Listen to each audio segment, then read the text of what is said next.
আজকে হাইকোর্টে ভোট পরবর্তী হিংসা মামলার শুনানিতে সওয়াল করেন মমতা বন্দ্যোপাধ্যায়। আদালত থেকে বেরোনোর সময় মমতা বন্দ্যোপাধ্যায়কে ঘিরে উত্তেজনা তৈরি হয়, চোর চোর স্লোগান দেওয়া হয়। দেখুন।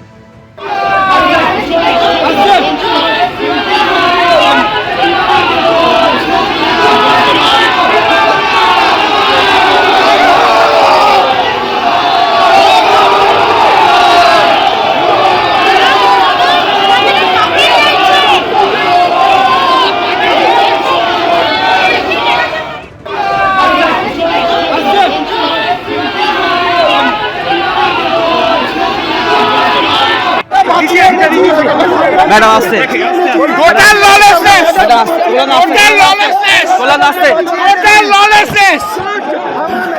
টোটাল ললেসনেস কি বলবেন?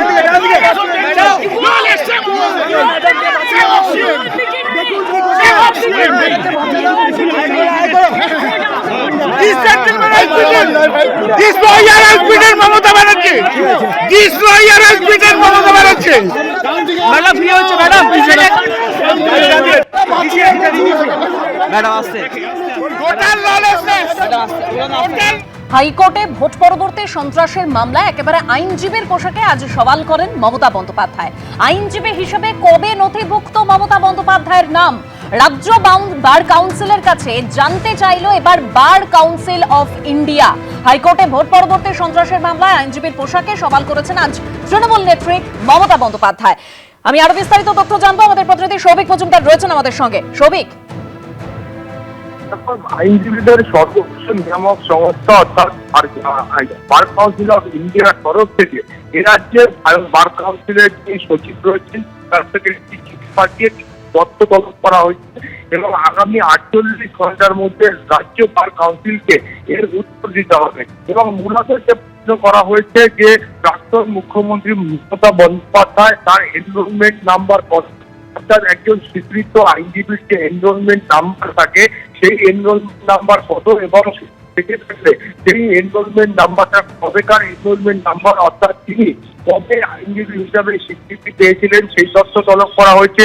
তার পাশাপাশি যেটা জানতে চাওয়া হয়েছে যে তিনি যখন মুখ্যমন্ত্রী হন বা তিনি যখন অন্য কাজের সঙ্গে যুক্ত ছিলেন সেই সময় তিনি আইনজীবী পেশা বা ওকালতি পেশা থেকে বিরত থাকার জন্য বার কাউন্সিলকে কোন রকম ভাবে জানিয়েছিলেন কিনা, বার কাউন্সিলকে ইন্টিমেট করা হয়েছিল কিনা সেই প্রশ্ন তিনি করেছেন।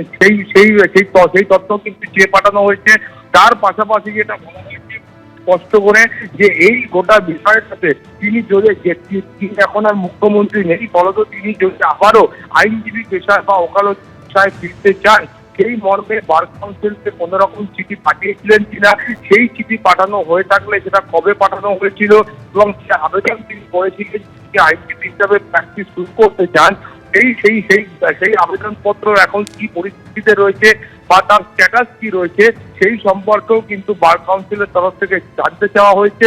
ফলে আগামী 48 ঘন্টার মধ্যে রাজ্য বার কাউন্সিলকে জানাতে হবে যে এই প্রশ্ন রাজ্য বার কাউন্সিলের তরফ থেকে করা হয়েছে তার প্রেক্ষিতে প্রাক্তন মুখ্যমন্ত্রী মমতা বন্দ্যোপাধ্যায়ের যে আইনজীবী যে পেশা রয়েছে সেটা বর্তমানে কি অবস্থায় রয়েছে বিস্তারিত তথ্য কিন্তু তলব করা হয়েছে। বেশ, ধন্যবাদ সৌভিক। অর্থাৎ বার কাউন্সিল অফ ইন্ডিয়া যেটা জানতে চেয়েছে যে আইনজীবী হিসেবে কবে মমতা বন্দ্যোপাধ্যায়ের নাম নথিভুক্ত হয়েছিল এবং মমতা বন্দ্যোপাধ্যায় এখনো কি আইনজীবী হিসেবে প্র্যাকটিস করেন, তার এনরোলমেন্ট নম্বরটা কত, আইন ঠিক কি রয়েছে, নিয়ম ঠিক কি বলে আমি একটু জানবো। বিক্রম দা আমাদের সঙ্গে রয়েছেন। বিক্রম দা, দেখুন, যিনি প্র্যাকটিস করছেন প্রথম থেকে তিনি যদি প্র্যাকটিস কন্টিনিউ করে যান তাহলে তিনি পেশার সাথে থাকতে পারেন। এবারে ইন দ্য মিন টাইম তিনি যদি পেশা থেকে কেউ মন্ত্রী হয়ে গেলেন বা কিছু হয়ে গেলেন বা প্র্যাকটিস ছেড়ে চলে গেলেন বা সার্ভিসে চলে গেলেন, তাহলে আমাদের নিয়ম অনুযায়ী আমাদের bar council of West Bengal যিনি আছেন চেয়ারম্যানকে ইন্টিমেট করতে হয় যে এই পিরিয়ডে আমি প্র্যাকটিস করতে পারবো না এই কারণ। তারপরে আবার যখন তিনি প্র্যাকটিসে ফিরে আসবেন তখন তাকে আবার বার কাউন্সিলকে ইন্টিমেট করতে হবে। বার কাউন্সিলকে ইন্টিমেট না করে এটা করাটা অনৈতিক, আমি এটা বলতে পারি। আর রিসেন্টলি একটা নতুন নিয়ম হয়ে গেছে বার কাউন্সিলের রুলসে, কেউ যদি 5 বছরে তাকে কিন্তু কিছু অ্যাপিয়ারেন্স দেখাতে হবে, নালে এরকম ভাবে এনরোলমেন্ট বছরের পর বছর মাসের পর মাস চলতে পারে না। কারণ সবাই কিন্তু প্র্যাকটিসিং অ্যাডভোকেট নয় এলএলবি ডিগ্রি থাকলে। যিনি কোর্টে এসে রেগুলার কোর্টে মামলা করেন তিনিই হলেন অ্যাকচুয়াল প্র্যাকটিশনার। তাই জন্য এখন আবার দেখবেন 2010 সালের পরে একটা অল ইন্ডিয়া বার এক্সামিনেশন দিয়ে সার্টিফিকেট অফ প্র্যাকটিস নিয়ে তাদেরকে আসতে হয়। 2010 সালের আগে যেসব স্টুডেন্টরা পাস করেছেন তাদের সেটা লাগবে না, কিন্তু মাঝে এই নিয়মটা এসেছিল এবং এই নিয়মটাতে আমাদের সকলকে আবার আমরা কটা মামলা করেছি সেটা দিয়ে বার কাউন্সিলকে জানানো হয়েছিল। তারপরে বার কাউন্সিল সেটা নিয়ে সেই রকম পদক্ষেপ করেনি।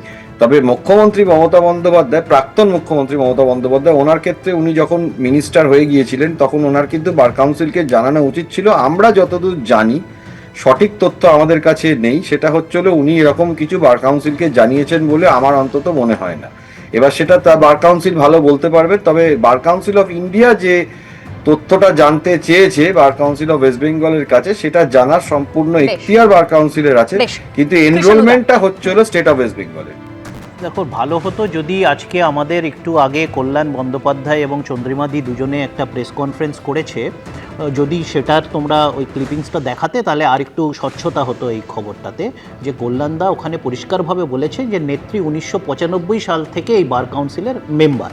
বাকি ইন্টিগ্রিটি যেটা বিক্রম বলতে পারবে যেহেতু ওই পেশার সাথে যুক্ত, বা স্বপনদা বলতে পারবে যেহেতু উনিও আমার অধিবক্তা, তো আমার পক্ষে অত নিটিগ্রিটিস বলা সম্ভব নয়, কারণ আমি জানি না। এখন কল্যাণদা নিজেও একজন সিনিয়র অ্যাডভোকেট, উনি এই ব্যাপারটা ক্ল্যারিফাই করেছেন আমাদের প্রেস কনফারেন্সে। এটা হলো 1 নম্বর। 2 নম্বর হলো যে এই যে টোন টিটকিরি করা বা মানুষকে একজন নির্বাচনী পরাজয় বা নির্বাচনী জয়ের পরিপ্রেক্ষিতে এই যে হ্যাকেল করাটা, এটা যে যার সংস্কৃতি, যে যার কালচারটাকে তুলে ধরছেন। এবং এই চোরটা বিশেষ করে আমরা দেখেছি যখন কেউ পকেটমারি করে তখন আগে চোর বলে জায়গাটাকে সে মানে নিজের লোকেদেরকে সঙ্গবদ্ধ করে, তারপরে পকেটমারি করে পালাতে সুবিধা হয়। আর বিজেপির নেতাদের ক্ষেত্রে চোর হচ্ছে তাদের ক্ষেত্রে অফার লেটার। আমরা সারা ভারত জুড়ে দেখেছি বিজেপির নেতারা, এমনকি স্বয়ং প্রধানমন্ত্রী, স্বরাষ্ট্রমন্ত্রী যাদেরকে চোর বলেছিলেন, হেমন্ত বিশ্ব শর্মা থেকে আজকে অজিত পাওয়ার থেকে শুরু করে ছগন ভুজওয়াল, প্রফুল্ল প্যাটেল, এই সকলকে বিজেপি চোর বলেছিল, আমরা চোর বলিনি। এমনকি আমাদের বর্তমান মুখ্যমন্ত্রী যিনি হয়েছেন তার বিরুদ্ধে যে দুর্নীতির অভিযোগটা তৃণমূল কংগ্রেস করেনি, তারই বর্তমান দল বিজেপি করেছিল 2016 সালে। তো বিজেপির নেতৃত্ব যাকে চোর বলে তাকেই অফার লেটার দেয়, পরে তাকে দলে নেয় এবং মন্ত্রী মুখ্যমন্ত্রী। বেশ স্বপনদা, প্রথম কথা হচ্ছে bar council of India Mamata Banerjee সম্পর্কে যেটা জানতে চেয়েছেন, তাদের জানার অধিকার আছে, এখতিয়ার আছে, তারা জানতে চেয়েছেন। তবে এটা ঠিক যে তিনি যখন মুখ্যমন্ত্রী 1995 সালে তিনি এনরোলমেন্ট করিয়েছেন এবং এনরোল করার পর উনি কোর্টে এসেছিলেন, প্র্যাকটিস করেছিলেন কিনা সেটা তো আমাদের অত জানা নেই। 2-1 কোর্টে উনি গেছেন, এটা আমরা দেখেছি। কিন্তু যখনই তিনি সরকারি কোনো কাজে বা দায়িত্বে গেলেন তখন তাকে বার কাউন্সিল অফ ওয়েস্ট বেঙ্গলকে জানানোর দরকার ছিল। জানিয়েছেন কিনা সেটাও আমাদের কাছে জানা নেই। কিন্তু আরেকটা জিনিস আমি যেটা বলছি, বার কাউন্সিলের থেকে উনি রিপোর্ট চেয়েছেন, তারা রিপোর্ট দেবেন। এর মাঝখানে আমার একটাই বক্তব্য শুধু, যে তিনি প্রাক্তন মুখ্যমন্ত্রী, তাকে সম্মান দেওয়া উচিত। হাইকোর্ট বা পশ্চিমবাংলায় যত কোর্ট আছে সব কোর্টে প্রত্যেকেই জানে যে এখানে কংগ্রেস বা তৃণমূল কংগ্রেসের আধিপত্য এটা বরাবরই আছে, প্রত্যেকটা কোর্টে তাদের আধিপত্য আছে। সেখানে দাঁড়িয়ে সেই হাইকোর্টে সমস্ত অ্যাডভোকেটদের মধ্যে একটা বড় অংশ তার সম্পর্কে বিদ্রূপ করছেন বা এটা করছেন, এটা কিন্তু প্রাক্তন তাদেরই লোক, তারাই করছে। এখানে বিজেপির কোনো ইনভলভমেন্ট নেই। আমরা প্রাক্তন মুখ্যমন্ত্রীকে যথাযোগ্য সম্মান দিই। তিনি যদি কোর্টে প্র্যাকটিস করতে চান, তিনি যথাযোগ্য সম্মানের সঙ্গে প্র্যাকটিস করুন, আমাদের কোনো আপত্তি নেই। কিন্তু এই ধরনের যারা করছেন, আমি তাদের কাছে শুধু অনুরোধ করব, তিনি প্রাক্তন মুখ্যমন্ত্রী, তাকে সম্মান দিয়ে আপনারা তার সঙ্গে ব্যবহার করুন। তাকে কোনোভাবে তার অপমান হোক এমন কিছু করবেন না, এটা আমাদের পার্টির কাম্যও নয়। আমরা পার্টির তরফ থেকে তার কোনো অসম্মান আমরা করতে চাই না। তিনি একজন আইনজীবী হিসেবে যদি প্র্যাকটিস করেন অত্যন্ত ভালো, তো খুব ভালো খবর। উনি আইন পেশা হিসেবে গ্রহণ করবেন, হাইকোর্ট হয়তো একটা ভালো আইনজীবীকে পাবে, আমরা দরকার। তিনি রাজনীতিতে নেই, তিনি সংসদীয় রাজনীতিতে যাওয়ার কোনো আপাতত 2029 সাল পর্যন্ত কোনো সম্ভাবনাও নেই। এবং 2029 সালে তাদের ওই 80 জন সদস্য তৃণমূলের সঙ্গেই থাকবে এমন কোনো গ্যারান্টিও নেই। তিনি 29 সালেও আবার জিতে যেতে পারবেন তেমন কোনো সম্ভাবনা কোনো দিক থেকে নেই। তো তার তো একটা পেশা নিতে হবে। ছবি আঁকা বন্ধ, গান গাওয়া বন্ধ, লেখা বন্ধ, সব কিছু বন্ধ। তাকে তো কোনো একটা কাজের মধ্যে থাকতে হবে। তিনি আইন পেশার সঙ্গে যদি থাকতে চান অত্যন্ত ভালো, আপনি আসুন, আপনাকে সুস্বাগতম। আপনি হাইকোর্টে প্র্যাকটিস করুন, লোয়ার কোর্টে প্র্যাকটিস করুন, যেখানে খুশি আপনি প্র্যাকটিস করুন। সুপ্রিম কোর্টে যদি প্র্যাকটিস করতে চান সেখানেও প্র্যাকটিস করুন, আমাদের কোনো আপত্তি নেই। একজন আইনজীবী হিসেবে, বিজেপির একজন হিসেবে আপনাকে আমরা স্বাগত জানাচ্ছি, আপনি আসুন। বেশ, বিক্রমদা কিছু বলতে চাইছিলেন, ওয়ান লাইনার। দেখুন, আমি যেটা বলতে চাই সেটা হচ্ছিল, যে কোনো মানুষই যদি কোর্টে আসেন তাকে যে ব্যবহারটা হয়তো হয়েছে সেটা আমার মনে হয় না ঠিক হয়েছে, কিন্তু এটা ভুলে গেলে হবে না যে কলকাতা হাইকোর্টের বিচারপতি রাজশেখর বান্তা তার বাড়িতে পোস্টার দেওয়া হয়েছে। এটা ভুলে গেলে হবে না জাস্টিস অভিজিৎ গাঙ্গুলির যখন প্রসিডিংস চলছিল তৃণমূলীরা কি করেছিল কলকাতা হাইকোর্টে। এটা ভুলে গেলে হবে না জাস্টিস অমৃতা সিনহার এজলাসে কি হয়েছে। এটা ভুলে গেলে হবে না এই তৃণমূলীরা যখন চিফ জাস্টিস ক্যালকাটা হাইকোর্ট তার ঘরের দরজা ভেঙে ঢুকেছিল। এই ঘটনাগুলো কিন্তু যারা এই পেশার সাথে যুক্ত বা বাইরের হুলিগ্যান্স, যারা এই তৃণমূল কংগ্রেস নামক দলটার সাথে যুক্ত, তারা কিন্তু এই ঘটনাগুলো ঘটিয়েছিল। আজকে যখন প্রাক্তন মুখ্যমন্ত্রীকে কিছু বলা হচ্ছে, লোকের খারাপ লাগছে। দেখুন, গণতান্ত্রিক অধিকারে কে কি বলবে না বলবে সেটা একদম। আজকে প্রাক্তন মুখ্যমন্ত্রীকে লক্ষ্য করে যেভাবে চোর চোর স্লোগান দেওয়া হয়েছে, উদ্দেশ্য করে যেভাবে চোর চোর স্লোগান দেওয়া হয়েছে, তা নিয়ে তৃণমূল সংসদ তথা আইনজীবী কল্যাণ বন্দ্যোপাধ্যায় কি বলছেন এবং সূর্যনীল দাস আইনজীবী কি বলছেন, কে কি বলছেন শুনুন। পশ্চিমবাংলায় এই মুহূর্তে কোনো গণতন্ত্র বলে কিছু নেই। কিভাবে বিজেপির লয়াররা মমতা বন্দ্যোপাধ্যায়কে হেকেল করেছে, এবং আমার পক্ষেও আজকে বেরিয়ে আসা খুব অসুবিধা হয়েছে। এবং একটি ছেলে যে শুভেন্দু অধিকারীর ভবানীপুরে ইলেকশনে ছিল, কি নাম, সূর্যনীল দাস অ্যাডভোকেট, তিনি মমতা বন্দ্যোপাধ্যায়কে সেদিনকে হেকেল করেছিলেন, এবং আজকে এসে সেও আবার মমতা বন্দ্যোপাধ্যায়কে হেকেল করার চেষ্টা করেছে। অকথ্য ভাষায় গালাগাল দিয়েছে, যা তা কথা বলেছে। এই আমরা পশ্চিমবাংলায় আছি। কলকাতা হাইকোর্টে যদি আমরা ঠিকমতো ফ্রিলি না ঘুরতে পারি, কলকাতা হাইকোর্টের লয়াররা যদি না ঘুরতে পারে, যদি তৃণমূলের লোক বলে আমাদের ওপর এভাবে চড়াও হয়, তাহলে গোটা পশ্চিমবাংলায় কি হচ্ছে আপনারা দেখেন। কাউন্টিং হলে সেদিনকে কোনো ঘটনাই ঘটেনি। কল্যাণ স্যার যদি এটা বলে থাকেন, কল্যাণ স্যার এটা খুব ভুল কথা বলছেন। আমি কোনো হেনস্থায়ীতেই আমি যাইনি, বরঞ্চ কাউন্টিংয়ের দিনেও মাননীয় প্রাক্তন মুখ্যমন্ত্রী শ্রীমতী মমতা ব্যানার্জি, ওনাকে কেউ টাচ করতে পারেনি। রাদার আমার পুরো টিম, যারা ভারতীয় জনতা পার্টিতে কাজ করে এসছে লাস্ট 5 বছর ধরে, ওনার হাতেই অত্যাচারিত হয়ে এসছে। আজকের ওনাকে রেস্কিউ করার কৃতিত্ব যায় হচ্ছে সেই দল, তাদের উপরেই, যার মধ্যে আমিও একজন। আমরা ওনাকে রেস্কিউ করে হাইকোর্টের থেকে বার করি। উনি আমার নামে এফআইআর করুক, পুলিশ ইনভেস্টিগেট করুক। পুলিশ তো এখন নিরপেক্ষ, আগের মতন তো নয় দলদাস চটিচাটা। একটি প্রাণীর সন্তান হিসেবে আমাকে সম্বোধন করেছিলেন, তাতেও আমি কোনো রেসপন্ড করিনি। এটা ওনাদের কালচার, এটা আমার কালচার নয়। প্রদীপ্তা, আমি একেবারে অন্য জায়গা থেকে আসবো। আজকে ভোট পরবর্তী, মানে 2026-এর নির্বাচনের পর ভোট পরবর্তী সন্ত্রাসের মামলায় তিনি সওয়াল করছেন, অর্থাৎ তৃণমূল নেত্রী। 2021-এর ভোট পরবর্তী হিংসা, সেটা কি তিনি ভুলে গেছেন?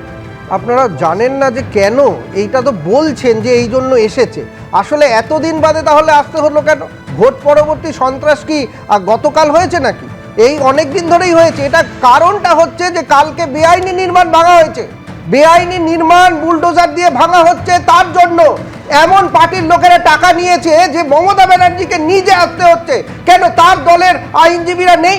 বারে বারে তাকে কেন যেতে হয় হাইকোর্ট, সুপ্রিম কোর্টে? এটা তো তার দলের যারা আইনজীবী তাদের উপরে অনাস্থা। বারবার তিনি যাচ্ছেন, তার মানে কি? যখনই দলের মধ্যে থেকে চাপ সৃষ্টি হচ্ছে যে এত টাকা নিয়ে বেআইনি নির্মাণ করানোর জন্য যারা টাকা নিয়েছে তারা চাপ দিচ্ছে যে একটা বাড়ি ভাঙতে যদি এই হয়, প্রত্যেকটা যদি বেআইনি নির্মাণ ভাঙতে হয়, ওনাকে প্রাক্তন মুখ্যমন্ত্রীর উপর আমার অনেক শ্রদ্ধা বেড়ে গেল, কারণ ওনার ফিলিংস হচ্ছে যে ভোট পরবর্তী হিংসায় মানুষের মৃত্যু হয়েছে। কিন্তু কল্যাণবাবু চিৎকার করলেন। তা আমার একটা ছোট্ট প্রশ্ন, 2021 এবং 2023-এ যে 100 জন এবং 58 জন মানুষের মৃত্যু হয়েছিল, মুখ্যমন্ত্রী তো 10 কোটি মানুষের, সেই সময় তো ওনার এই ফিলিংসটা ছিল না। সেই সময় তো কল্যাণবাবু যে আজকে বক্তব্য রাখছে এবং লোকসভাতে তো কোনোদিন শুনিনি। অতএব এই ক্ষেত্রে আমি মনে করি কি বিচিত্র সেলুকাস এই আমার রাজনীতি। মানুষের মৃত্যু হলে প্রত্যেকে যে রাজনীতির ঊর্ধ্বে হয়ে আজকে যাতে মৃত্যুটা না হয় সেদিকে লক্ষ্য রাখা দরকার। কিন্তু আজকে যেটা করেছে, যারা ক্রিটিসাইজ করেছে, আমি সেটা মানি না। কিন্তু যেভাবে আজকে মাননীয় মুখ্যমন্ত্রী এক্স মুখ্যমন্ত্রী আজকে গিয়েছিলেন সেই ফিলিংসটা যদি সেই সময় হতো তাহলে পশ্চিমবঙ্গের কিন্তু আজকেই সারা ভারতবর্ষে যে আজকে আমরা দেখতে পাচ্ছি চতুর্দিকে সমালোচনা হচ্ছে এই জিনিসটা হতো। একেবারেই তাই। চতুর্দিকে যে সমালোচনা চলেছে, যে দুর্নীতি হয়েছে, হয়তো সেটা আমাদের দেখতে হতো না। দেখুন, এই যে দুর্নীতি, তাতে কিন্তু একেবারে জিরো টলারেন্স নিতে নিয়েছে এখন সরকার, অর্থাৎ বর্তমান সরকার। এবিপি আনন্দ, এগিয়ে থাকে, এগিয়ে রাখে।